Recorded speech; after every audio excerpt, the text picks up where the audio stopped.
¿Listos para aprender? Espero que sí. Esto es Líderes por el Aprendizaje, una iniciativa de Líderes X. Soy el psicólogo Hugo Serna y el día de hoy te enseñaré cómo tus emociones han dirigido tu conducta sin que te hayas dado cuenta la mayor parte del tiempo. Antes de eso, quisiera enviar un caluroso saludo y abrazo a todos los estudiantes de la carrera de Administración de Empresas que nos acompañaron en el audiovisual de Ciudad Universitaria. Gracias por estar ahí con nosotros. Líderes X les agradece su presencia y estén atentos para las próximas conferencias. Ya sabes, si te gusta este contenido, dale like, suscríbete y compártelo. Inicio con una afirmación inobjetable, imposible de rebatir. Los seres humanos somos la única especie en este planeta con la capacidad de razonar. Y no te creas que los delfines se nos acercan ni poquito, como a veces nos hacen creer. El famoso cardiólogo y especialista argentino, el doctor López Rossetti, lo resumió de una manera muy interesante. Él estudió las emociones y cómo influyen en la salud cardíaca, sobre todo el estrés. Y nos dice, tú no eres un ser racional con emociones. Al contrario, eres un ser emocional con la capacidad de razonar. Imagínate. Otro especialista, el famoso doctor en filosofía y letras, en psicología y en medicina, Juan Portuondo, no se anduvo por las ramas, lo sintetizó aún más cuando dijo: cuando la bestia ruge, la razón tiembla. Dando a entender que en esencia somos instintivos, animalísticos, y la capacidad de razonar vino mucho tiempo después a la especie humana. Si aún no me crees, te presento el dilema del tranvía. Observa bien la imagen e imagínate lo siguiente. Eres un empleado de la compañía de ferrocarril y tu labor es mantener las vías del tren en buen estado. Una mañana te encuentras ahí donde se hace una Y. A un lado de ti está una enorme palanca que si la levantas cambia la ruta del tren que se aproxima. Y escuchas el radio, te hablan. Una voz desesperada te dice que levantes la palanca, que el tren que se aproxima a esa hora se ha quedado sin frenos y tú sabes que en la estación hay otro tren descargando pasajeros. Ocurrirá una catástrofe, cientos de heridos y muertos si tú no intervienes. ¿Qué harías?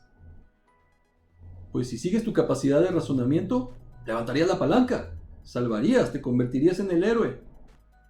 Pero aquí agregaré un elemento más, un factor muy importante, las emociones. Imagínate que en ese momento tú recuerdas que tu familia quedó de visitarte esa mañana, a conocer cómo trabajabas y a llevarte un desayuno. Giras tu cabeza hacia las vías despejadas y ves a lo lejos que se aproximan 3 miembros de tu familia. No traes teléfono celular, por cuestiones laborales lo dejaste en la oficina. Y ellos no traen radio. ¿Qué vas a hacer? ¿Salvar a cientos de personas o salvar a los 3 elementos de tu familia? Si eres como las miles de personas a las que se les ha presentado el dilema del tranvía, pues prefieren salvar a 3 seres queridos que a cientos de desconocidos. La emoción sobre la razón. ¿Cierto? Y es aquí donde te quiero presentar a un gran psicólogo. Quizá hayas oído hablar de la serie de Fox televisiva Lie to Me, con varias temporadas y varios premios otorgados. Esa serie está inspirada en Paul Ekman. Paul Ekman incluso fue contratado como consultor para Fox TV. Y no solo eso, Paul Ekman ha trabajado para la Agencia de Seguridad de los Estados Unidos como asesor. Y Paul Ekman, después de investigar sobre las emociones, se dio cuenta que había libros donde se hablaba de más de 100 emociones, hasta 300 emociones. Pero él quiso saber cuáles eran las emociones universales, así las llamó. Y dijo, aquellas emociones que hasta un niño ciego presenta. ¿Por qué un niño ciego? Dijo Paul Ekman, porque un niño ciego no puede imitar al ver a los demás presentar expresivamente sus emociones. les nacen por naturaleza. Y él resumió las emociones en 6. Estamos hablando de ese número. ¿Cuáles son esas emociones? Las ves ahorita en tu pantalla. Y son el enojo, el asco, el miedo, la alegría, la tristeza y la sorpresa.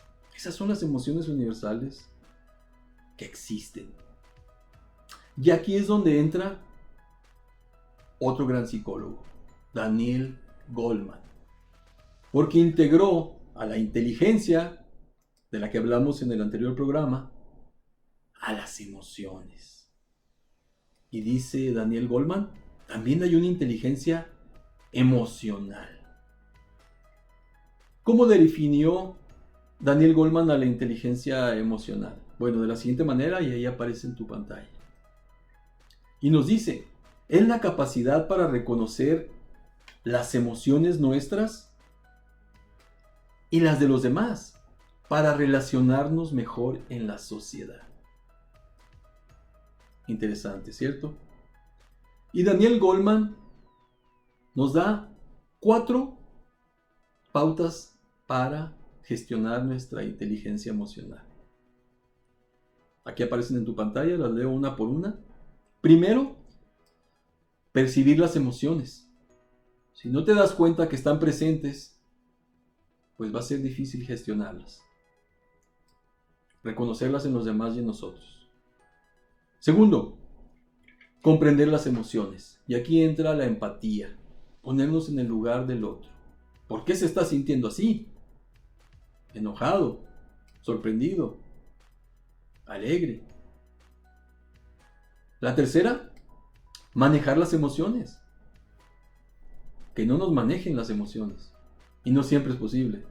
Pero con este conocimiento ya vale la pena pasar a la acción y practicarlo. Y por último, la cuarta. Utilizar las emociones. Ya intencionalmente percibirlas, comprenderlas, manejarlas y utilizarlas a nuestro favor. Esto es muy importante. Si pudiera yo utilizar una analogía simplificada gráficamente, tener inteligencia emocional es como conectar al corazón, que por siglos ha sido representante de las emociones, con el cerebro, que en nuestra época ha tenido más privilegio, más jerarquía, lo racional. Y nos hemos olvidado de lo emocional, hacer esa conexión. Ahora, ¿qué puede suceder si no hacemos esa conexión? Si no utilizamos el raciocinio para complementar a nuestras emociones. Bueno, recordarás tú a Miguel Herrera, el Piojo. Hace unos años, estando en los Estados Unidos en un aeropuerto, perdió el control de sus emociones y se lió a golpes con un periodista de una cadena nacional. Varias personas ahí sacaron su celular, lo grabaron, lo subieron a las redes sociales y fue imposible ocultarlo. Al día siguiente dejó de ser el técnico de la Selección Nacional de México y fue vetado por un año para dirigir cualquier equipo en la Liga MX. ¿Qué emoción tomó control de la conducta de Miguel Herrera? La ira, el enojo. Y ya sabes lo que sucedió. Pero quiero finalizar con otro ejemplo muy interesante también. La Universidad de Princeton en Estados Unidos decidió organizar este experimento en el seminario teológico de su universidad. Específicamente en ese día los alumnos iban a entregar un trabajo muy importante para ser calificado sobre la ayuda al prójimo. Y en el exterior del salón audiovisual de la Universidad de Princeton se colocó un actor, un participante, en aparente estado de inconsciencia y con unas gotas de sangre en el rostro, visible. Y pues suena difícil de creer, pero hubo varios estudiantes que lo vieron, pasaron de largo y se introdujeron al audiovisual. Para ellos fue más el miedo de que no fuera recibida su investigación, de perder algo importante para su carrera, que ayudar a una persona ahí tirada en la banqueta a unos metros de la entrada del audiovisual. Otro caso muy fuerte. Y bueno, quizá hayas visto en YouTube muchos videos de personas que no ayudan a quien acaba de ser atropellado, a quien está siendo asaltado o golpeado. Entonces, yo te pido que reflexiones, que aprendas a percibir, a comprender, a manejar y a utilizar las emociones a tu favor. Soy el psicólogo Hugo Serna, te agradezco tu presencia y te invito a darle like, compartir y suscribirte. Hasta la próxima.